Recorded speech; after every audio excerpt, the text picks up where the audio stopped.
You can hear there's like a few stuff in here. Hey, it's Ashley the Creator here. Welcome back to my channel where we talk about art, energy, and the things in between.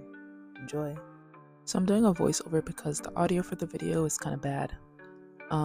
So here I have my block for me, my rubber block for me to actually do like carving. I'm gonna do a few more stamps to add to the tote bag series.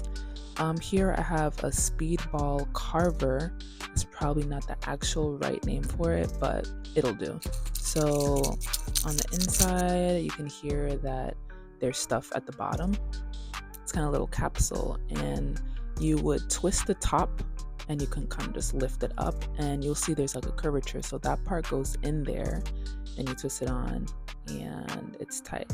And then at the top, you'll see the difference. It's kind of like a blade kind of thing, and that's where you would carve. The rubber block.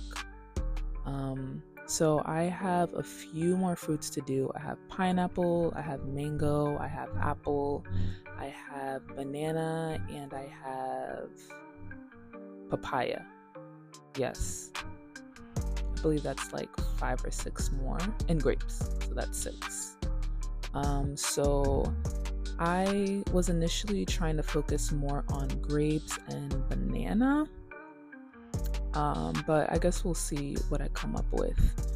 I was also thinking of possibly adding like seeds for like papaya and like the spots on the banana and things like that, but honestly I'm not gonna do that because it's gonna take too much. Like, it's gonna be too much. Like with those type of block prints, it's like you have to do a couple layers to get like certain shades, and right now I'm kind of just doing one shade. And I feel like the precision in like topping the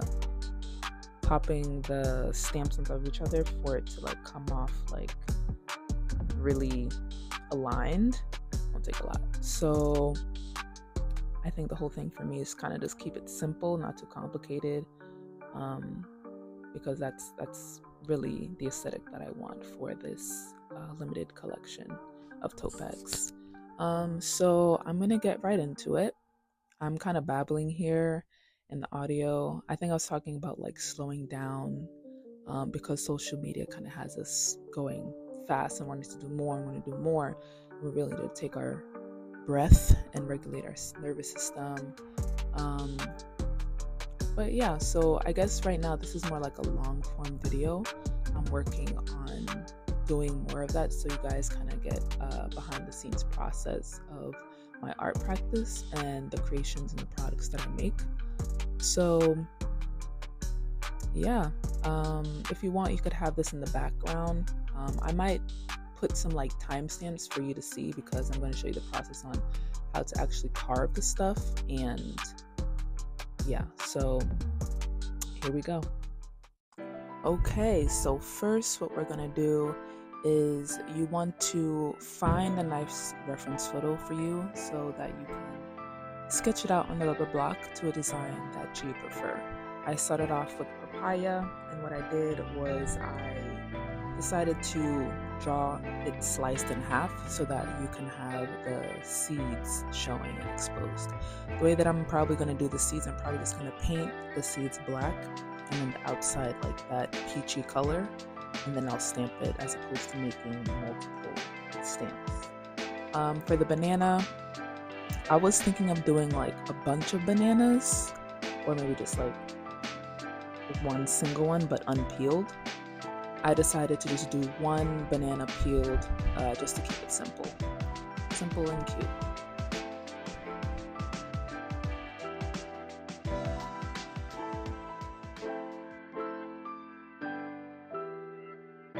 Next up, we got the grapes. So obviously we're gonna do a bunch of grapes as opposed to doing just a few. Actually, it would have been kind of cute if there were just like one branch of like a few grapes. But I wanted to do like a bigger bunch. Then I'm gonna have like the main branch come in. I kind of didn't like how that looks, so I changed it and made it a little bit more curvy. And it's great because I can do purple and green and red for the grapes. Next, I decided to do the pineapple. I really wanted to get that top right. Now that I'm looking at it, I probably could have done it diagonal and had a bit more of an interesting design. But I kind of like it though. I like what I did. And I wanted to get like the outside skin of the pineapple right. And that's what I did. So next what I'm going to do is I'm going to just slice it.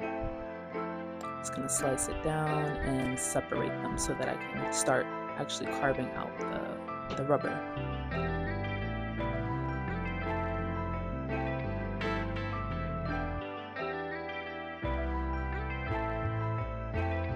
So whenever you go to carve, you always want to carve away from yourself. That's always the way that I've been taught. I guess that's more so you don't actually like stab yourself by accident.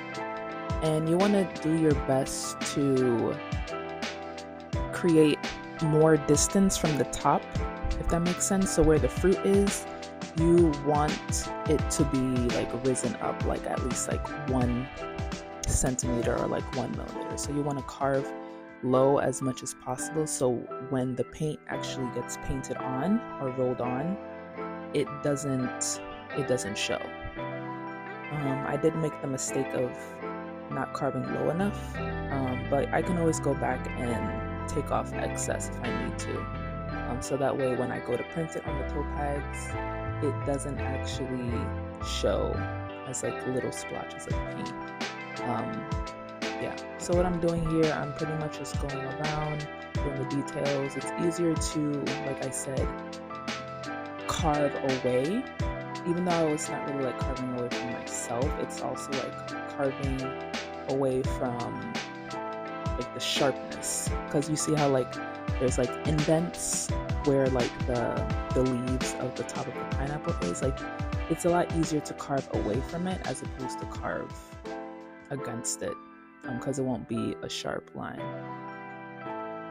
So I'm doing the same here with the banana, and I'm going to do the same for the other ones. So yeah.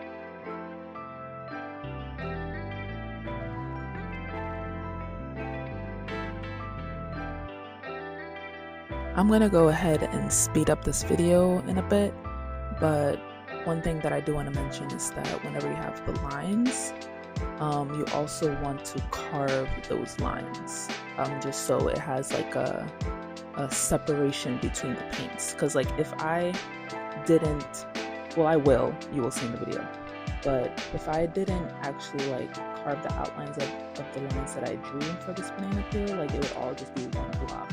So it's always nice to carve the outlines that you have, so that it can create that negative space, so that it doesn't look like one big blob. Because like imagine the grapes, if I didn't carve any of the outlines out and I kind of just carved around it, it would just be a big blob, and you would be like, okay, what am I looking at? And you would just not see the aesthetic, you just would not get it. So it's always nice to do that for the definition.